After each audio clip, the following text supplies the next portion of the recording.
Ya Allah, Bila, kenapa lo gak pernah cerita sama gue atau yang lainnya? Terus masa lo mau ngasih duit haram buat pengobatan bokap? Durhaka lo. Gue gak peduli Mir, yang penting papa sembuh. Dia bisa sehat lagi kayak dulu. Gue udah gak peduli dengan harga diri, duit halal atau haram, semua untuk papa akan gue lakuin. Gue gak punya siapa-siapa selain dia. Gue gak mau hidup sebatang kara. Kini tangis Nabila semakin pecah. Dia tergugu dengan menelungkupkan wajah pada lipatan tangan di atas meja. Jadi itu alasan dia berani menerima tawaran Mas Sandi. Miris, demi untuk kesembuhan ayahnya, Nabila rela merendahkan dirinya dengan bekerja sama dengan mantan suamiku. Namun apapun alasannya, itu tidak dibenarkan. Dia tetap salah, meskipun di hatinya ada kemuliaan untuk kesembuhan sang ayah. Sudah, jangan ditekan terus. Yang penting sekarang kita sudah tahu alasannya, ujar Sony menghentikan Miranda yang terus mencecar Nabila dengan berbagai pertanyaan. Dia juga tidak akan melaporkan perbuatan Nabila pada polisi karena tak tega pada gadis itu. Apalagi ada seorang ayah yang masih membutuhkan kehadiran dia untuk menemani masa tuanya. Gue mau nanya satu kali lagi. Lo beneran ngelakuin itu sama Sony? Suamiku langsung menyorot tajam pada Satria yang mengajukan pertanyaan. Tidak terkecuali aku yang penasaran dengan kejadian sebenarnya. Meskipun Sony bilang tidak, tapi aku ingin mendengar langsung dari bibir Nabila. Jawab Bil, Sony berucap. Gadis itu menggeleng. Dia mengangkat kepala seraya mengusap kedua mata yang sudah banjir oleh air bening. Enggak, itu semua akal-akalan gue. Maaf Son, lo boleh kok mukul gue, siksa gue, tapi jangan masukin gue ke penjara. Jangan laporin gue ke polisi. Gimana dengan bokap gue kalau gue gak ada, ujar Nabila dengan masih ada sisa-sisa tangis di sana. Aku mengambil tangan wanita itu. Dia tersentak, mungkin kaget, karena bukannya marah, aku malah mengusap-ngusap punggung tangan yang terasa dingin itu.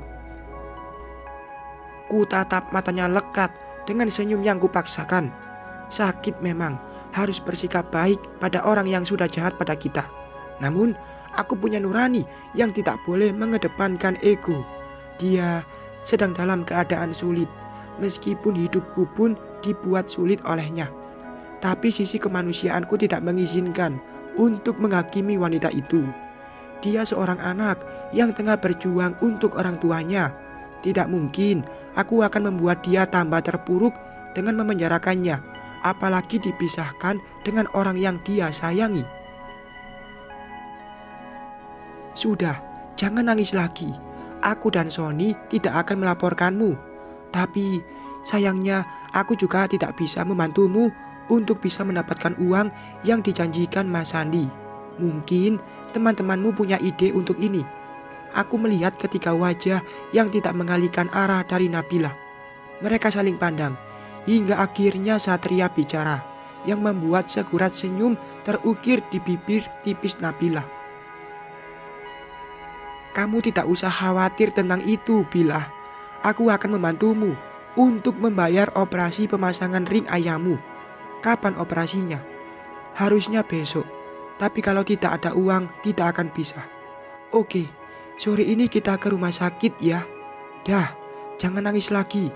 Tapi kamu harus janji tidak boleh melakukan hal menjijikkan seperti itu lagi. Dan kalau ada apa-apa, cerita sama aku. Satria mengusap-ngusap punggung Nabila. Aku? Cie, aku, dia bilang, ujar Miranda, membuat Satria mengulum senyum, seraya menutup mulut. Suasana sendu kini mulai berubah menjadi seperti biasa lagi. Nabila berkali-kali minta maaf padaku, juga pada Sony. Dia juga minta maaf atas kata-kata waktu itu saat bicara berdua denganku. Katanya, semua yang dia ucapkan hanya bualan saja. Semua itu skenario yang dia susun bersama Mas Sandi. Apa gue harus melakukan konferensi pers untuk mengklarifikasi tentang kejadian waktu itu, Son? Tanya Nabila lagi. Sony menggelengkan kepala, menolak ide dari Nabila. Tidak usah, buat apa? Nama baik, gue gak butuh itu. Masa bodoh dengan pikiran orang-orang tentang gue. Yang penting sekarang kepercayaan Mbak Ranum sudah kembali utuh pada gue. Itu sudah cukup. Soal berita di luaran sana nanti pun akan hilang sendiri dengan seiring berjalannya waktu. Sorry, ucap Nabila tidak berani menatap mata Sony. Sony berdiri. Dia menepuk-nepuk pundak teman perempuannya. Kemudian kami pun pamit pulang. Sony juga bilang kepada ketiga kawannya untuk berhenti kerja selama 1 minggu ke depan. Dia ingin mengistirahatkan pikiran setelah bekerja keras mencari cara membongkar kebusukan Mas Sandi. Mereka mengerti dan tidak ada yang keberatan untuk itu. Aku masuk ke dalam mobil dan siap untuk pergi. Ku hembuskan nafas lega seraya bersandar pada jok mobil. Kenapa? Tanya Sony seraya mengusap kepalaku. Dia semakin kesini semakin berani. Pegang-pegang tak izin dulu. Tapi aku malah suka diperlakukan seperti itu. Sudut bibirku terangkat sedikit dengan melihatnya sekilas. Kemudian ku alihkan pandangan ke depan dengan tidak menjawab pertanyaan Sony. Malah senyum-senyum. Senang ya jika suaminya masih suci. Aku langsung menoleh ke arah samping di mana Sony tersenyum dengan lebar. Suci? Tidak sekalian aja kamu ngaku masih gitu? Hahaha. Enggak lah, takut langsung dites di sini. Kan berabe, nanti berasa ada gempa bumi. Plak. Aku menepuk paha dia yang terbungkus celana jeans. Sony makin tertawa lebar. Seraya mulai melajukan mobil meninggalkan kedai kopi. Tidak seperti saat perjalanan menuju kedai yang tidak banyak bicara dan terkesan saling diam. Kini kami sudah saling mengobrol lagi. Sony malah semakin berani dengan terus menggenggam tanganku yang dia simpan di bangkuannya. Sebelah tangannya menggenggam setir, melajukan mobil dengan kecepatan sedang cenderung pelan.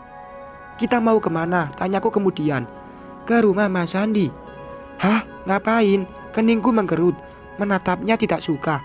Ngembaliin mobil sekaligus HP Mas Sandi. Aku tidak bicara lagi, menikmati perjalanan yang sebenarnya tidak aku inginkan. Bukan pergi dengan Sony yang tidak aku inginkan, tapi pergi ke rumah Mas Sandi, bukan pilihanku. Namun aku tidak bisa menolak, karena sekarang kami sudah berada di depan rumah mantan suamiku itu. Aku turun dari mobil, seraya menatap bangunan yang pernah memberikan kehidupan. Jika di sini aku selalu teringat akan masa lalu, bukan tentang aku dan Mas Sandi, tapi tentang seorang anak yang sekarang sudah menjadi cahaya surga. Ya Allah, Pak. Sandi. Pandanganku dan Sony bertemu saat mendengar suara seorang wanita yang berteriak dari dalam rumah, disusul oleh teriakan mama yang memanggil nama putranya. Aku dan Sony buru-buru masuk ke dalam rumah untuk melihat apa yang terjadi. Sungguh mengagetkan. Mas Sandi tergeletak di lantai dengan kedua wanita bersusah payah untuk membangunkan pria itu. Mas Sandi kenapa mah? Tanya Sony, membuat wanita parubaya itu menoleh ke arah kami. Jatuh Sony, tolong bantu mama bawa dia ke kamar. Mama menggeser tubuhnya agar Sony bisa menghampiri Mas Sandi yang terlihat begitu lemah. Beberapa hari tidak berjumpa dengannya, kulihat ada perubahan pada tubuh pria itu. Dia semakin kurus dan pucat. Sakit darah tinggi yang dia derita terlihat sangat menyiksanya. Bagaimana tidak, dia tidak mau minum obat dan berobat, seperti yang mama pernah katakan mama padaku. Ayo, bantu naikkan ke punggungku, ujar Sony. Suamiku menggendong Mas Sandi yang terkulai di punggungnya. Dia membawa pria itu ke kamar bawah yang dulu ditempati Cahaya. Sony langsung membaringkan kakaknya di atas tempat tidur dan langsung dirapikan mama. Mata pria yang lemah itu melihat ke arahku, tapi dia tidak berucap, hanya bisa memandang, tak bisa berkata-kata. "Kenapa bisa begini sih, Ma?" tanya Sony pada wanita yang kini berjalan keluar meninggalkan kamar. Kami duduk di ruang tengah yang sudah banyak berubah. Tidak ada lagi gambar-gambar cahaya yang waktu dulu menghiasi rak dan dinding. Semuanya hilang entah kemana, dan hanya ada satu, foto kedua putriku yang dicetak dalam ukuran besar. "Setelah kemarahanmu kamu tadi," Sandi pergi ke lantai atas. Dia merenung di sana dengan tidak bicara apapun. Beberapa kali Mama melihat dia hanya bengong dengan memijit kepalanya. Saat Mama ke dapur untuk membuatkan bubur, Alia teriak. Mama langsung ke sini dan Sandi sudah tergeletak di bawah tangga. Papar Mama menjelaskan. Aku dan Sony hanya manggut-manggut saja mendengarkan cerita Mama mengenai putra pertamanya itu. Sudah beberapa kali diperiksa dokter, tapi tidak pernah meminum obat. Masih untung jatuhnya dia tidak menyebabkan stroke yang biasa terjadi pada penderita tekanan darah tinggi. Kalau sampai itu terjadi, Mama akan sangat kerepotan. "Aku kesini hanya untuk mengembalikan ini, Ma. Ini milik Mas Sandi yang tadi aku ambil. Maafkan kami, aku dan Mbak Ranum tidak bisa lama-lama di sini. Masih ada banyak pekerjaan yang harus kita selesaikan," ujar Sony seraya menyimpan kunci mobil dan ponsel pada Mama. "Iya, tidak apa-apa. Gimana dengan masalahmu dengan Nabila?" "Sudah selesai. Sekarang masalahnya cuma ada pada Mas Sandi, Ma. Kapan dia akan taubat dan tidak mengganggu kami lagi?" Mama tidak menjawab. Dia hanya menunduk dengan memainkan kunci mobilnya. Mungkin Mama bingung akan sikap Mas Sandi yang seperti anak-anak. Semakin tua bukannya dewasa, tapi malah terus mencari gara-gara. "Kalau gitu kami pamit, Ma. Maaf, Ranum tidak bisa lama-lama di sini.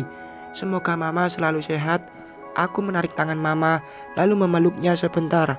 Mama sampai meminta maaf atas nama Mas Sandi padaku.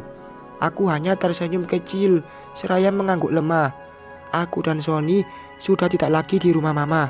Kami berjalan beriringan dengan saling menggenggam tangan menyusuri jalanan kompleks perumahan. Tadi Mama menyuruh kami memakai mobilnya lagi, tapi Sony menolak, lebih memilih naik taksi untuk sampai di rumah kami. Bersambung.